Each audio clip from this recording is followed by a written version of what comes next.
For this unit, I would like you to be able to describe how agonists and antagonists bind to ionotropic and metabotropic receptors to produce their drug effects.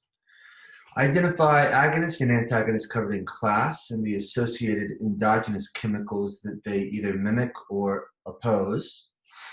What is the difference between the concepts of affinity, efficacy, and potency? Be able to describe or compare potency and efficacy from dose effect curves, and also be able to identify what is bioavailability, sensitization, tolerance, and biotransformation are. As you now know, many neurotransmitter systems exist in the brain. Hopefully you know that. And drugs, exogenous drugs or exogenous ligands, either mimic the endogenous ligands in our brain or antagonize them, compete against them from binding to their receptor target. The effect of a drug depends on its site of action, or the receptor target most typically, and its dose. And I think one beautiful thought here is, how did drugs and the neurochemicals come apart? There's a bit of a chicken and egg question here. Many of the chemicals in our brain mimic phytochemicals that we experience and interact with from plants and other things in the environment. And at some level along the course of evolution, it is almost certain that those chemicals in the plants shaped the evolution of the chemicals in our brain, and vice versa. The chemicals in our brain led us to select the plants that are around today. I mean, not just humans, but other animals as well. So now let's dive into sort of the complex interactions between the endogenous ligands, the exogenous ligands, and our receptor targets. Ligand-receptor interactions are often referred to or described as a lock and key interaction. While a little overly simplistic, I think this serves a basic purpose. So think of the either drug or neurotransmitter as the key and the receptor as the lock. In this case, you can see a drug or neurotransmitter binding to a receptor target. There's also an effector or G protein coupled unit here, which would then go on to produce an array of intracellular effects. So some critical definitions here are a receptor, which are proteins located on the surface of the cell that interact with a ligand to initiate biological changes within a cell. As you now know, there are ionotropic and metabotropic versions. Ligand would be the key, or any molecule that is selective to a particular receptor. These come in endogenous and exogenous flavors. Endogenous would be like the neurotransmitter occurring from within. Exogenous would be occurring from outside, like the drug. Ligands affect targets by acting on receptors, which are the protein molecules that typically occur in the postsynaptic membrane. That's not always the case. For example, the primary cannabinoid receptor, the CB1 receptor, primarily exists presynaptically. There are, of course, the ionotropic receptors that are fast, and here the either ligand or also voltage can trigger an ion channel or pore to undergo that conformational shift. So the pentameric ion channel opens, allowing ions to flow through the plasma membrane to either hyperpolarize or depolarize the cell. Metabotropic receptors are slow. When activated, they alter chemical reactions in the cell, such as a G protein system that can lead to an adjacent ion channel opening. In addition, they can go on to activate enzymes, open intracellular calcium stores, alter transcription and translation, but this is slow. So one thing to keep in mind here is that might mean that various drugs here that target metabotropic receptors might be a little more subtle in action. Ion channels, particularly glutamate ion channels or GABA ion channels, you might see more robust immediate effects. There are also receptor subtypes. The same neurotransmitter almost always can bind to a variety of subtypes, which trigger different responses. This is a big deal with drugs, of course, exogenous ligands, and can be part of the reason why you can see an array of side effects in addition to your intended effect. Here you can see one cell or synaptic interaction of involving an ion channel and another involving a metabotropic receptor. The ion channel would open, allowing the ions to flow into the cell, producing either the hyperpolarization or depolarization.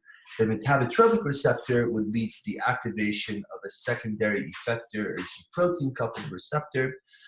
These are three-part protein units that would then go on to produce an array of effects that could include the opening of surrounding ion channels, but certainly not limited to that.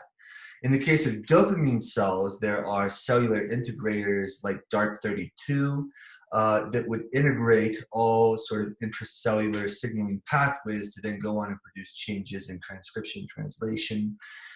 These sorts of integrator proteins are probably widespread throughout different cell types, and even in dopamine neurons, there's probably more than just DART32. While there are technically other possibilities out there, like inverse agonism, we're not going to go there. If you want to learn more about that, take my drugs class. Simply, if we only had two flavors, they would be an agonist or an antagonist. An agonist would mimic an endogenous ligand that would or a neurotransmitter that would bind to that receptor typically. An antagonist would prevent the typical endogenous ligand or neurotransmitter from binding to the receptor target. Agonists, again, are a drug that binds to a receptor and mimics or potentiates the effects of an endogenous neurotransmitter. Some examples here that I'd like you to be aware of are opioid receptor agonists, like heroin, although heroin's actually converted to 6-AM or a version of morphine before it binds to the mu opioid receptor in the brain, but also morphine, codeine, methadone. These all act on opioid receptors in the brain. Most common one would be the mu opioid receptor, and the primary endogenous transmitter that would bind to the mu opioid receptor would be beta endorphin. Well, I'm not going to test you on delta and kappa. Those are two other opioid receptor targets out there. Their really specific ligands would be enkephalin and dynorphin. Acetylcholine receptor agonists, nicotine is a famous one, and it would mimic the effects of acetylcholine. Cannabinoid receptor agonists include delta-9 tetrahydrocannabinol, and it would mimic the effects of endogenous transmitters such as anandamide and 2-arachidonyl glycerol. And I'll only test you on the endogenous transmitter that's actually listed here, I might add. The GABA receptor agonists, you have benzodiazepines. And that one's a little tricky because they are technically an allosteric modulator. We will come back to that, in a little bit. But, they still would lead to enhanced activation of the GABA-A ion channel. Barbiturates are more GABA mimetic, just like GABA, and they would mimic the effects of GABA. Alcohol is somewhat of a tricky one because we don't completely understand how alcohol works. I think it's one of the greatest embarrassments of current neuropharmacology, quite frankly. How is our number one Western drug, still a mystery to us? But it is. We do know that it does seem to have action at both GABA-A and GABA-B receptors, though, and certainly mimics some of the effects of GABA. Antagonists are drugs that bind to a receptor to block the action of an endogenous neurotransmitter or agonist drug. Blocking an agonist drug could actually be a life-saving effect that you might want to harness as a clinician. NMDA receptor antagonists include PCP, ketamine, and dextromethorphan. All three of those are, of course, dissociative drugs that produce auditory hallucinations. They would block the effect of glutamate that it would typically produce by binding to and activating the NMDA ion channel.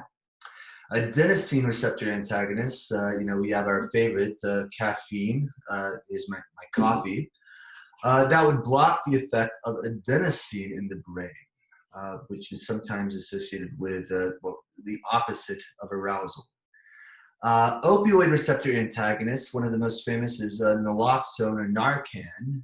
Many first responders want to carry that with them to treat opioid overdose victims. That would typically mimic the effects or block the effects of beta endorphin, but in this case, you might also want to be blocking the effects of morphine from binding to the mu-opioid receptor. The mu-opioid receptors are expressed heavily in the respiratory centers of the brain, which is why they can suppress your breathing and kill you. By contrast, cannabinoid receptors are not expressed in the brainstem, which is why cannabinoid agonists can't really kill you, at least through respiratory suppression. So the cannabinoid receptor antagonists, there's several out there. One of the most famous is rimonabant. It was marketed in Europe for some time under the trade name Acomplia. It would block the effects of anandamide and 2-arachidonyl glycerol. One interesting fact about rimonabant or Acomplia is that it was very effective at treating obesity and smoking cessation, and possibly drug abuse in general. However, it led to patients committing suicide, which is a pretty bad side effect. But one interesting takeaway there, though, is if you're blocking the endogenous ligands for the cannabinoid receptor, anandamide and 2-arachidonyl glycerol, and people start committing suicide, might that suggest that anandamide and 2-arachidonyl glycerol and endocannabinoid signaling in general are very important for psychological well-being? And maybe the opposite would be useful in countering suicidal ideation. Of course, that's pure speculation, but it is very true that rimonabant was taken out of clinical trials because of the patients committing suicide on it. Here's a cartoon from your book illustrating interactions between the drugs and an ion channel. First you see the closed ion channel, then you see a transmitter binding to it, then the ion channel opens, then you see a agonist binding to the same binding site as the neurotransmitter, leading to the same conformational shift in the opening of that ion channel pore. Next, you can see a competitive antagonist binding to the same binding site that the neurotransmitter would bind to. So now the neurotransmitter cannot bind to its binding site to open the receptor. In addition, there are non-competitive antagonists that would bind to a different site on the receptor, which prevents it from opening even when the neurotransmitter endogenous ligand is bound to its primary binding site. In addition, there is a similar parallel on the agonist side that would be an allosteric modulator, like a benzodiazepine. Now, this would bind to another site rather than where GABA would actually bind. And when it's bound, it makes GABA more effective at opening the ion channel, and it's open for greater frequencies, leading to greater influx of chloride ions and greater hyperpolarization that will result with GABA alone. One important concept in pharmacology is affinity or binding affinity, which is by definition the degree of chemical attraction between a ligand and a receptor. This is very different than efficacy, which is something I will address momentarily. So here you can see a cartoon from your book demonstrating one of the important concepts of binding affinity. On the first, you can see a low affinity drug interacting with receptor targets. You can see that not all molecules are bound very well. There's a lot of disengagement between the chemical and the receptor target. By contrast, with the higher affinity drug, the chemical attraction is much more locked in, and the chemical would stay bound to the receptor more tightly. Thus, when the two are together, the higher affinity drug would actually also function as a bit of an antagonist with the lower affinity drug because it would be competing with binding sites if they were the same binding site. The efficacy or intrinsic activity is the ability of a bound ligand to activate the receptor. Agonists have high efficacy, and antagonists typically have low efficacy. But the agonist's efficacy can be largely dependent on the receptor state as well. This is particularly true in the case of a metabotropic receptor. So the concept of desensitization is where the G-coupled protein receptor unit would become decoupled, typically through beta-arrestin signaling. Beta-arrestin is a protein that can come in and interfere with the binding of the G protein to the G protein coupled receptor, and typically can occur following prolonged periods of receptor activation, sort of like an internal shut off or break. So here, you can actually have a drug or an agonist or endogenous ligand bind to the receptor, even with high affinity, and there's no efficacy. Nothing happens if the receptor itself has been compromised or desensitized. A dose-response curve is a graph of the relationship between drug doses and effects. It's also very important to note that a drug doesn't just produce an effect on a person. A drug produces an array of effects based on the interactions that it produces on a variety of binding sites and the secondary conduction events that occur after that, which would then be related to a variety of physiological and behavioral effects, which can be dissociated. Tolerance and sensitization and desensitization can occur to the different effects along different time courses. The dose-response curve is an important tool to understand pharmacodynamics, or the functional relationship between drugs and their receptor targets. One very important concept in pharmacological treatment is what is the ED50, or the dose where you get a 50% of a desired response in 50% of your population. That is what an ED50 is, and that's also half of the important equation of defining a therapeutic index or therapeutic window, with the other being the LD50, or the dose where 50 dose where 50% of people have a toxic effect, including death, in 50% of the population. Relative potency of two drugs can be compared by their ED50 values. A drug that has comparable effects at lower doses is more potent. Potency really has nothing to do with efficacy. The two are dissociable concepts. Potency is more related to just how sort of sensitive you might be to a particular dose.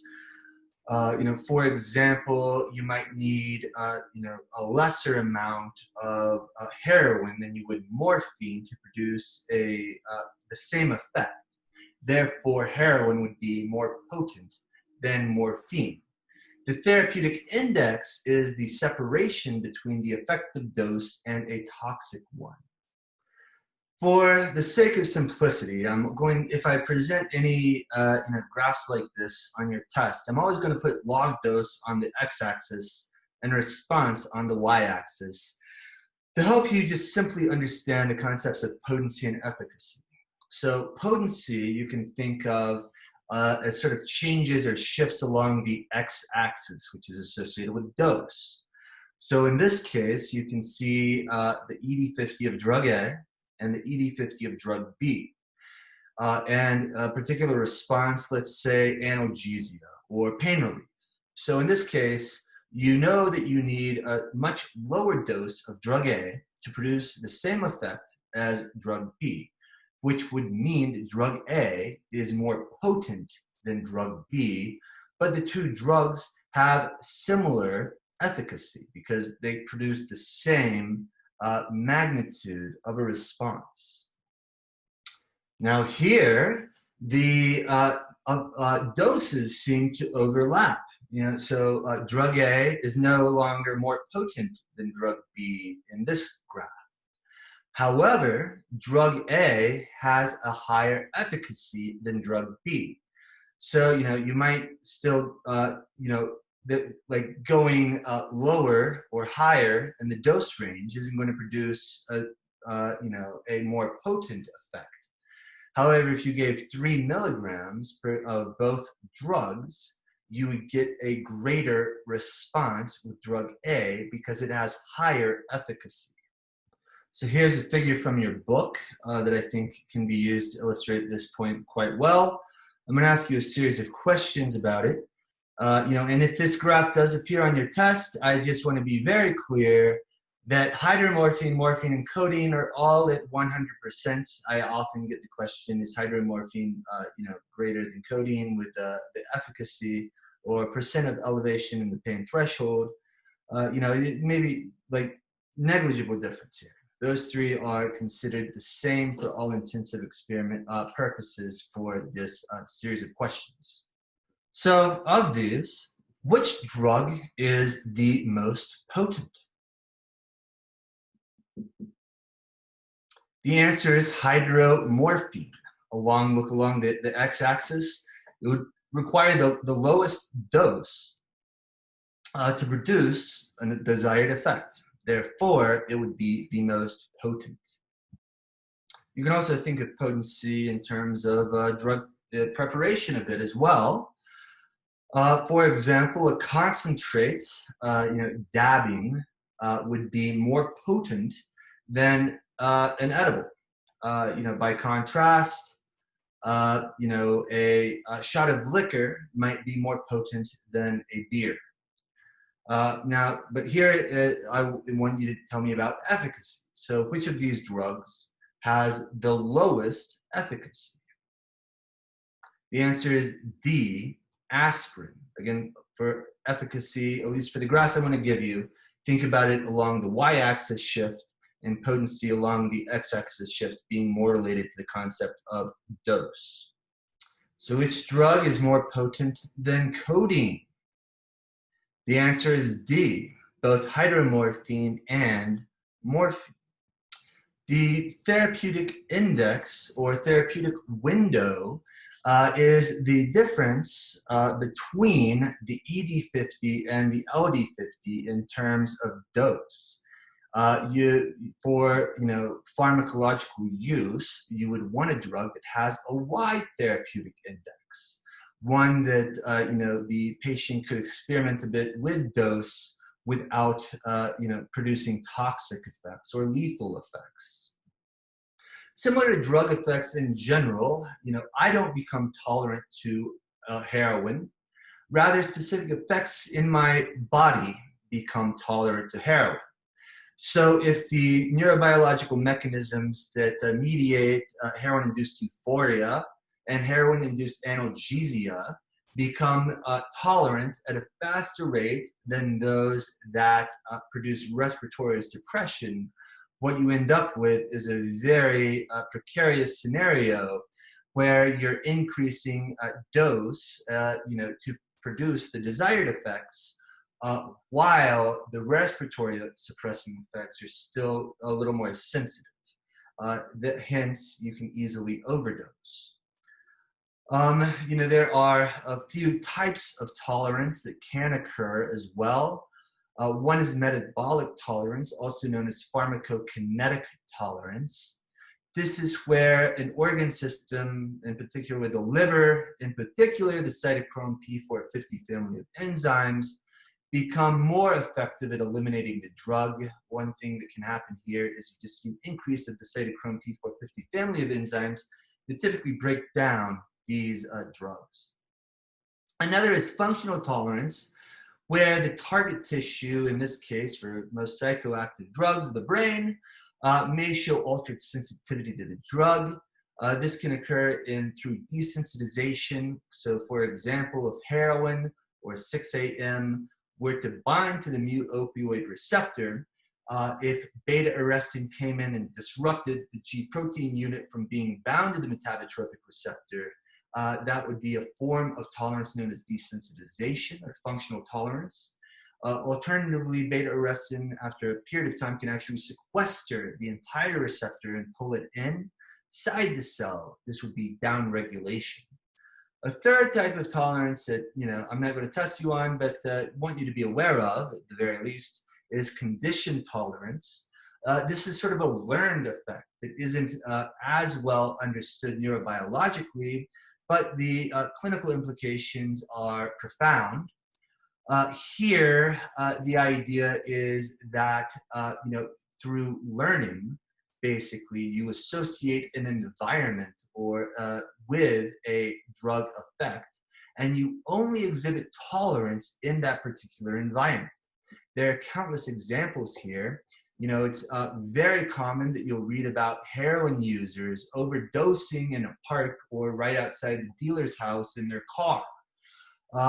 Heroin use is very ritualistic in nature. So typically a user might tie off in their bathroom and, maybe even have like a little crude shrine set up around the entire process and become more tolerant to the drug effects in that environment. So when they take the drug in a new environment, they're impatient and want to get their fix right away after scoring, and they can't wait till they get back home to their shrine. The same dose is going to kill them. That is an example of conditioned tolerance. Now it's not only about tolerance, but there are countless stories about Vietnam veterans that used heroin over in Vietnam, and then came back to the States after the Vietnam War. And that if the tolerance was driving their drug use at all, or at least the abuse at high doses, that was completely wiped out when they came back.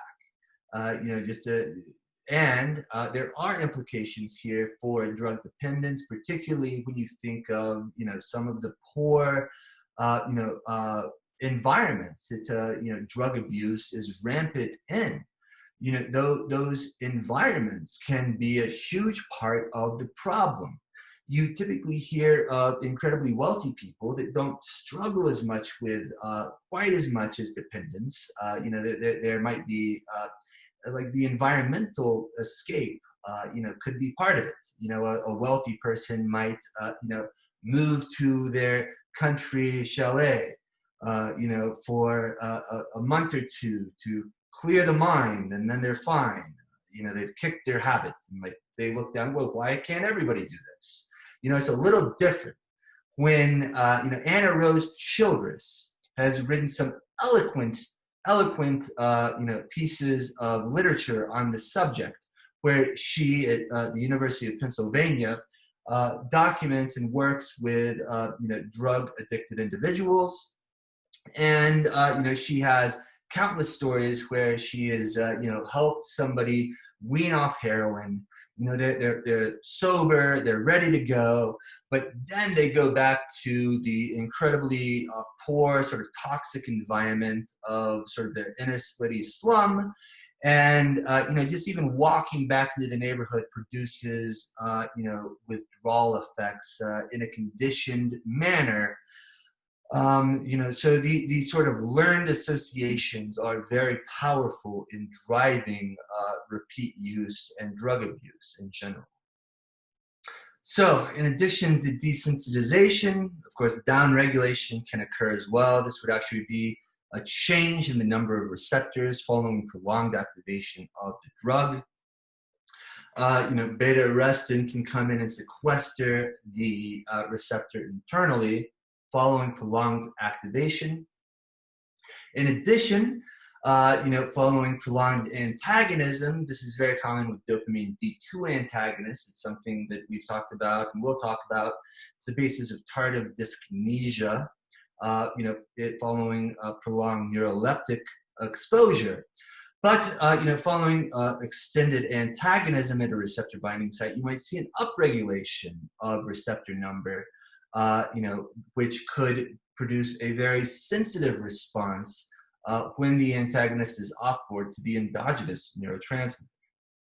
So here you can see an ion channel down-regulating at the top, following prolonged activation of, let's say, a GABA A channel biobarbiturate, you might see a loss of ion channel number. By contrast, let's say you're giving a D2 antagonist to treat schizophrenia down there at the bottom. Following prolonged antagonism of the binding site, you might see upregulation or an increase in receptor number. So when the antagonist is gone, you see a opposite sort of sensitized response, which in the case of the neuroleptic can produce jerky movements and known as tardive dyskinesias.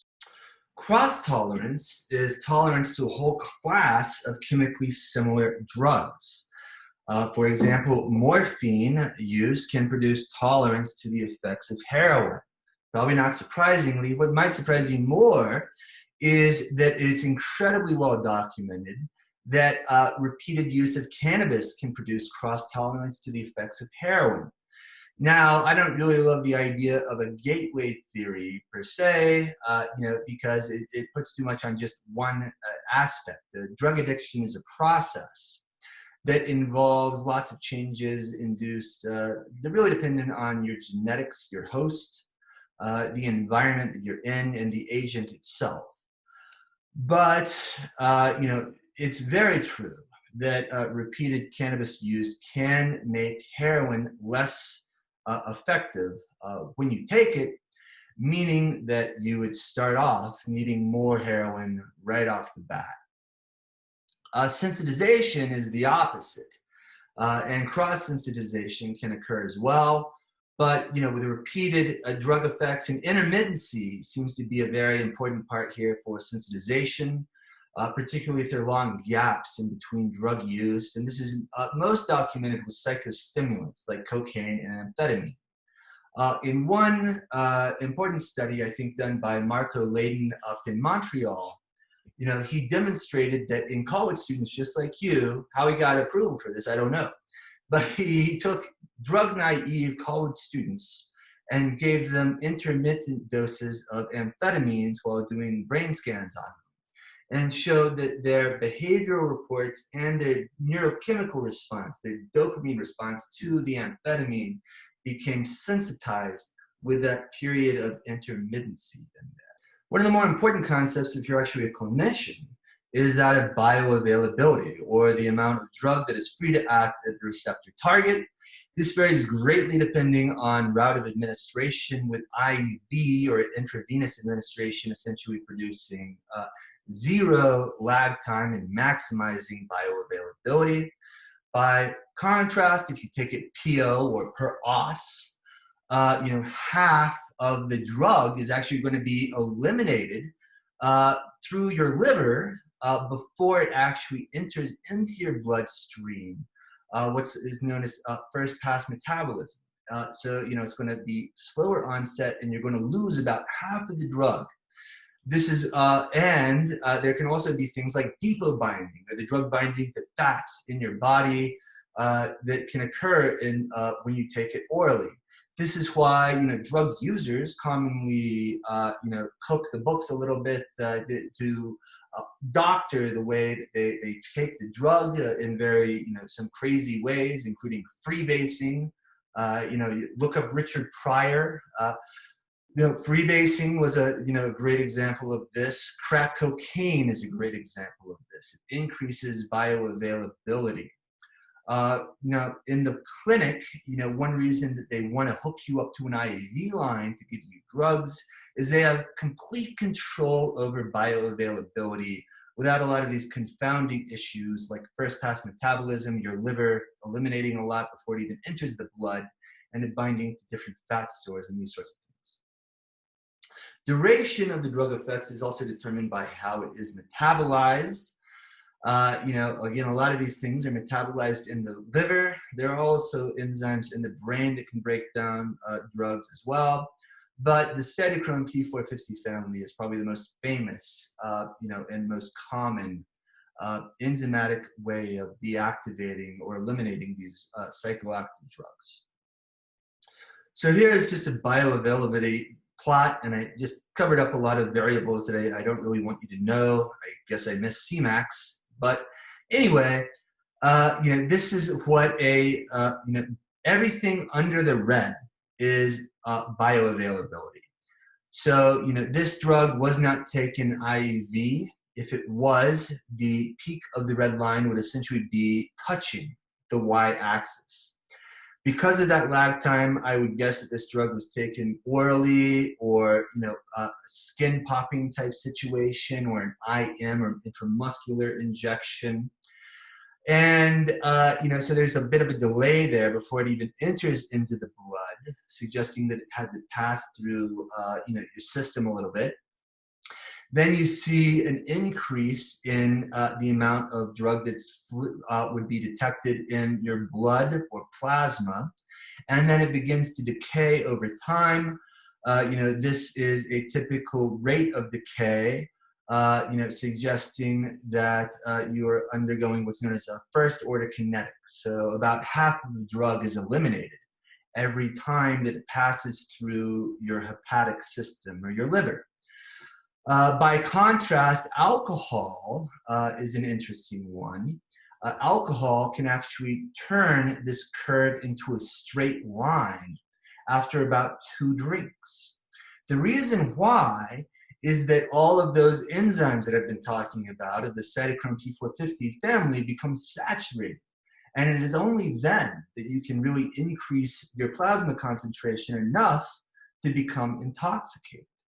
And that can become harder and harder to do if pharmacokinetic or metabolic tolerance develops, because there's more enzymes. And then you might need more than 2 drinks. But that's also the basis of the common 2-drink limit to be safe to drive. It is all really based on bioavailability and the metabolism of the actual compound. Biotransformation is a fascinating concept. Biotransformation is where you can produce active metabolites that may produce additional effects in the body. One famous one is cocaethylene. So, if you take cocaine and alcohol together, it's sort of like, think of your liver as like a chef, and these are different ingredients. So now you have different ingredients, and the liver can combine these things, break them down, and then put them together in different formations. So what you can end up with is cocaine, ethanol, and then a nuke drug called cocaethylene. It's going to produce different effects. It turns out on the brain, cocaethylene is really not that different than cocaine, but it does seem to have different effects on the heart. Specifically, it's thought to produce more cardiotoxicity and is more likely to kill you. So that's noteworthy. In addition, many psychiatric drugs have active metabolites, and it's really these active metabolites that might be producing some of these psychiatric effects and some of the negative side effects that you don't want. And, one interesting one here is also really, I guess, sort of external biotransformation, or a concept called pyrolysis, which I'll tell you about on the next slide. Seeing how this is Colorado, and this is really a cannabis state, I would almost say more so than an alcohol state. I want to briefly give an example of pyrolytic transformation. So this would be biotransformation in a way, but really produced by fire in this case, or some external force rather than the liver. But the concept's the same. So rather than the liver enzymes being the chef, the fire is in this case. So when you break down the chemical compounds and alter them to put them in a state of flux, they can come back together in new configurations, producing new chemicals that produce different effects. So here you can see just one graph from, I think this is from RTI in North Carolina. But there they have a group of really great pharmacologists and chemists that work together to characterize drug effects and also synthesize drugs. But this group has repeatedly demonstrated that if you take a pure synthetic cannabinoid that is just one cannabinoid, and you light it on fire, and then you do a chemical analysis of what you see afterwards, you can see 40 or 50 different cannabinoids that each can produce unique effects. Now, in the case of the cannabis plant or a female bud of the marijuana plant, you start off with around 200, 250 different chemicals that can produce biological action. Now, you light that on fire, you are probably going to at least double the amount of chemicals that are going to produce effects in the body. Therefore, marinol, THC alone, is not going to be the same thing as all the chemicals in the cannabis plant.